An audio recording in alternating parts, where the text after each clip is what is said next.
नमस्कार विद्यार्थियों, मैं पूरन गराटी स्वागत करता हूं आपका आपके अपने YouTube चैनल पे। तो विद्यार्थियों, आज अपन एक नया टॉपिक शुरू करेंगे, पीरियोडिक टेबल, आवर्त सारणी। तो देखिए, आवर्त सारणी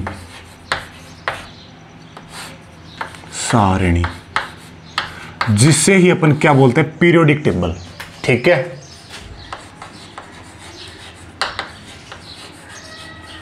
पीरियोडिक टेबल। तो देखिए विद्यार्थियों, ये है अपने 11th के केमिस्ट्री में चैप्टर नंबर 3। ठीक है, क्या है? चैप्टर 3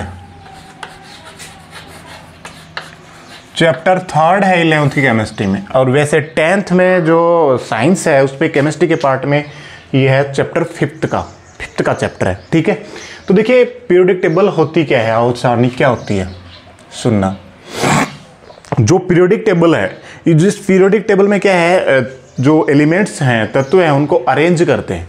क्या करते हैं? तत्वों को व्यवस्थित करते हैं उनके गुणों के आधार पे। ठीक है, तो और जिससे फिर क्या है, एक जो स्ट्रक्चर बनती है उसे ही क्या कहते हैं अपन, पीरियोडिक टेबल। क्या कहते हैं? आवर्त सारणी। तो देखिए आवर्त सारणी किसे कहेंगे? तत्वों को वर्गीकृत व व्यवस्थित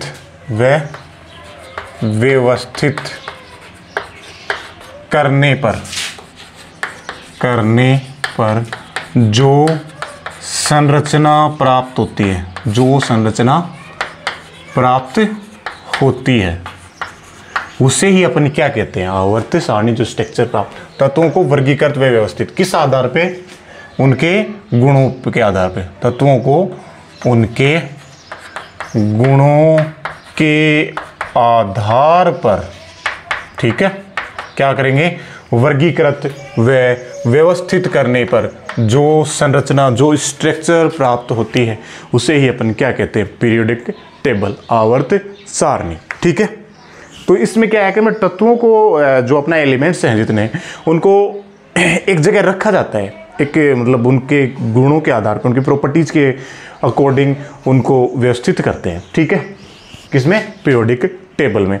तो देखिए विद्यार्थियों, जो तत्व हैं, एलिमेंट्स हैं, इनको वर्गीकृत व व्यवस्थित करने में कुछ वैज्ञानिकों की महत्वपूर्ण योगदान है, जिसमें फर्स्ट है डोबरनियर। कौन थे? डोबरनियर। इसे विद्यार्थियों डोबेराइनर भी बोलते हैं, कोई दिक्कत नहीं है, डोबरनियर बोलो या डोबेराइनर, एक ही बात है। ठीक है, एक है न्यूलैंड्स। एक क्या है? न्यूलैंड्स। ठीक है, एक है न्यूलैंड्स। ओके, तो एक तो क्या हो गया, डोबरनियर, एक हो गया न्यूलैंड्स, और एक है दिमित्री इवानोविच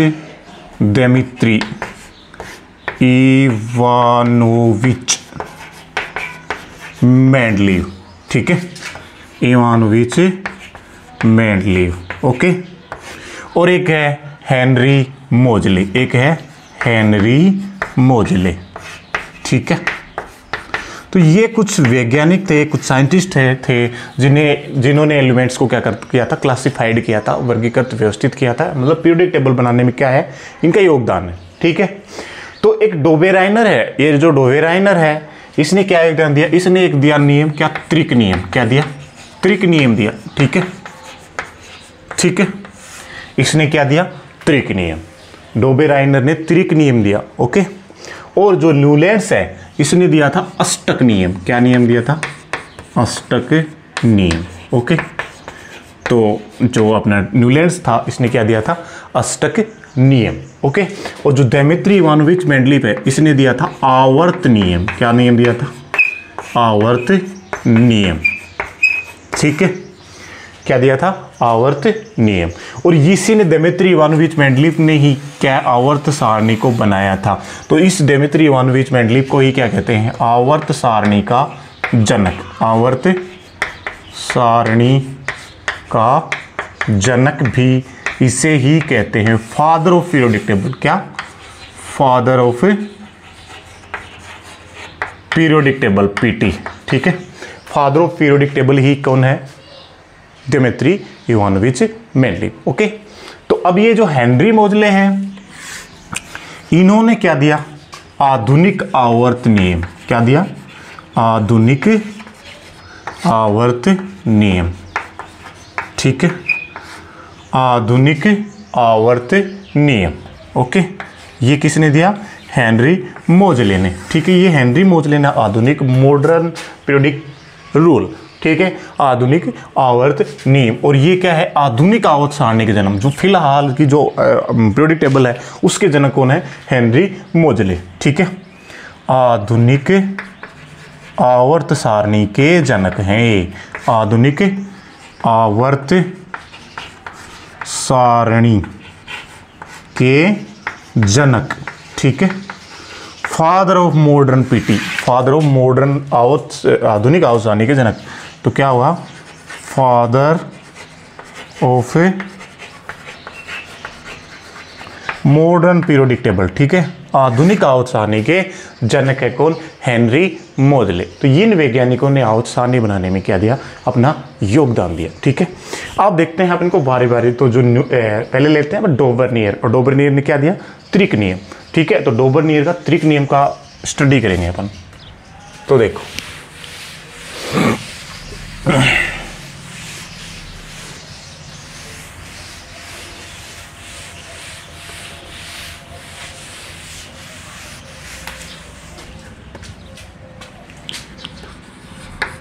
डोबर्नियर का त्रिक नियम, डोबर्नियर का त्रिक नियम।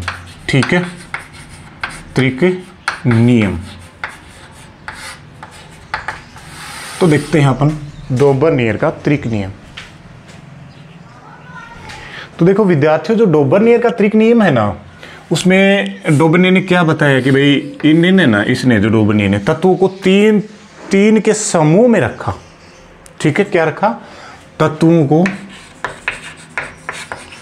तीन तीन के समूह में, तीन तीन के समूह में रखा।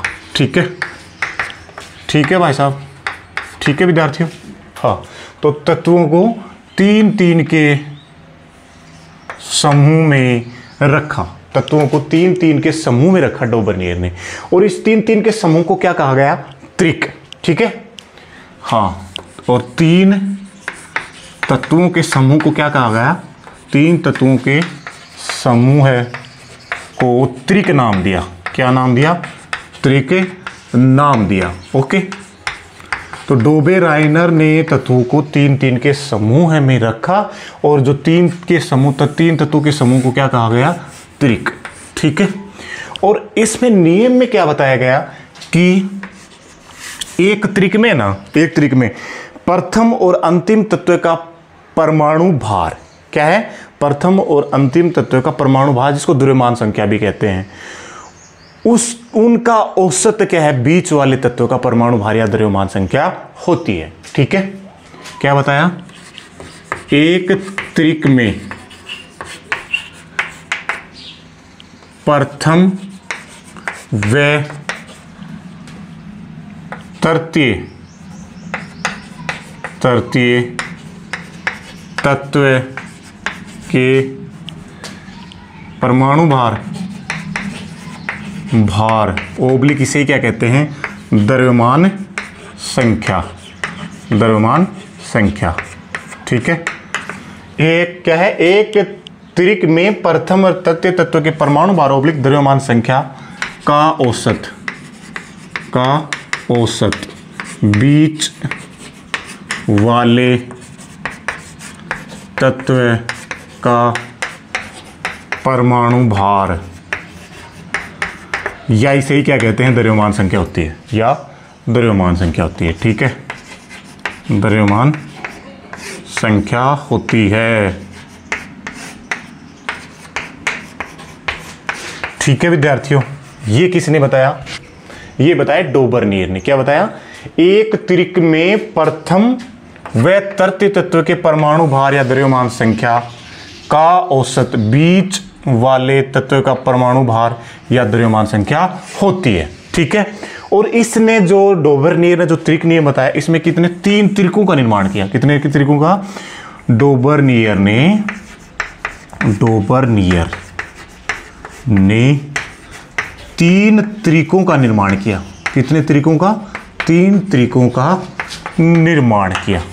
ठीक है, किया। तो इस प्रकार एक त्रिक में 3 तत्व, तो कितने तत्वों को वर्गीकृत किया? 9 तत्वों को। ठीक है, तो डोबरनियर ने 9 तत्वों को वर्गीकृत किया। ठीक है, डोबरनियर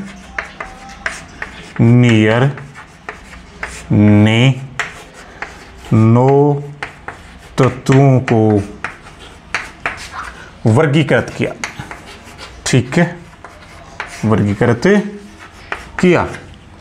यह है अपना कुछ क्या? डोबरनियर का त्रिक नियम। ठीक है, अब अपन बनाएंगे डोबरनियर के त्रिक। अब क्या बनाएंगे? डोबरनियर के त्रिक। देखो तो विद्यार्थियों, डोबरनियर का त्रिक बनाएंगे अपन। इसने 3 त्रिकों का निर्माण किया और एक त्रिक में 3 तत्व रखे। देखो, एक त्रिक तो ये था। ठीक है, ये फर्स्ट त्रिक था उसका। ठीक है, और ये था उसका द्वितीय त्रिक। प्रथम त्रिक में लिथियम, सोडियम और पोटेशियम था। दूसरे में कैल्शियम, स्ट्रोंशियम और बेरियम। ठीक है, और तीसरे त्रिक में रखा उसने किसी को? क्लोरीन को, ब्रोमीन को और आयोडीन को। इस प्रकार से 3 त्रिक, फर्स्ट त्रिक, सेकंड त्रिक और थर्ड त्रिक। ये हो गया डोबेराइनर का त्रिक। और इस त्रिक में क्या बताया कि जो प्रथम इसका और इसका परमाणु भार या द्रव्यमान संख्या का औसत किसका? बीच वाले का। ठीक है, अपन देखते हैं। जैसे लिथियम है, लिथियम का परमाणु भार या द्रव्यमान संख्या होती है 7। ठीक है, और सोडियम की द्रव्यमान संख्या होती है 23। ठीक है, और जो पोटेशियम है, पोटेशियम की द्रव्यमान संख्या होती है क्या? 39। ठीक है, तो इसका और इसका औसत क्या 23 आता है क्या? देखते हैं। देखो, 7 + 39, औसत 2 संख्या है तो 2 का भाग देंगे। ठीक है, तो क्या आएगा? 46/2 बराबर क्या आ गया? 23। ठीक है, ये इसे मैच कर रहा है। तो क्या बताया कि प्रथम और तृतीय या प्रथम व अंतिम तत्व के परमाणु भार या द्रव्यमान संख्या का औसत क्या है? बीच वाले तत्व का द्रव्यमान संख्या होता है।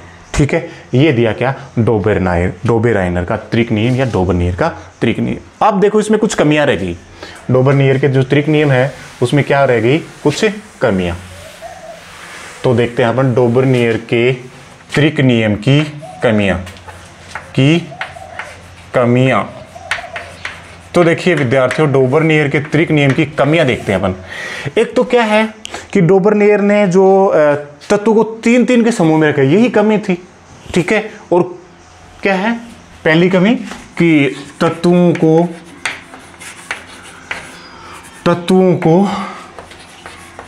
3-3 के समूहों में रखा, यही कमी हो गई। ठीक है, और कितने? कुल 3 ही त्रिक बना पाए। और दूसरी कमी क्या थी? कुल 3 ही त्रिक बना पाया। ठीक है, या बना पाए। डोबरनियर कुल 3 ही त्रिक बना पाया। ये भी क्या थी इसकी कमी? तत्व को 3-3 के समूह में रखा, ये कमी थी। कुल 3 ही त्रिक बना पाए। अब 3 समूह रखे और एक समूह में 3 तत्व, तो 9 ही तत्वों को वर्गीकृत किया। सभी तत्वों को वर्गीकृत नहीं करा पाया। ठीक है, तो कमी क्या है? सभी तत्वों को वर्गीकृत नहीं कर पाया डोबरनियर। ठीक है, और ये नियम क्या है? सभी तत्वों पे लागू भी नहीं होता। ठीक है, ये क्या है? ये है नियम सभी तत्वों पर लागू नहीं होता। ठीक है, ये क्या है? डोबरनियर के नियम की कमियां। ठीक है, नेक्स्ट है अपना न्यूलैंड्स का अष्टक नियम, जो करेंगे नेक्स्ट लेक्चर में। तब तक के लिए जय हिंद, वंदे मातरम।